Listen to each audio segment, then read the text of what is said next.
ఒక కోటీశ్వరుడు కేవలం చెక్కును మాత్రమే వ్రాయలేదు, అతను మొత్తం గ్రామాన్ని నిర్మించాడు. కెనడియన్ వ్యవస్థాపకుడు మార్సెల్ లెబ్రన్ తన సొంత డబ్బులో 4 మిలియన్లు తీసుకొని దానిని మరింత శక్తివంతమైనదిగా మార్చాడు. ఫ్రెడరిక్టన్లో నిరాశ్రయులను ఎదుర్కొంటున్న వ్యక్తుల కోసం 99 చిన్న గృహాలు. తన విజయాన్ని జీవితాంతం ఉపయోగించుకునే బదులు అతను దానిని జీవితాలను మార్చడానికి ఉపయోగించాడు. ఇవి ప్రాథమిక ఆశ్రయాలు కావు.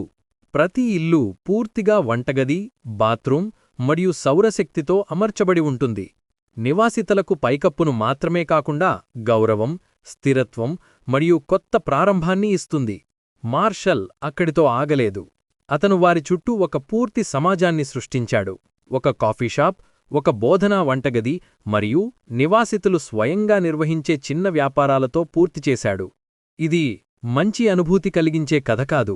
నిజమైన మార్పు ఎలా ఉంటుందో చెప్పడానికి ఇది ఒక బ్లూ ప్రింట్.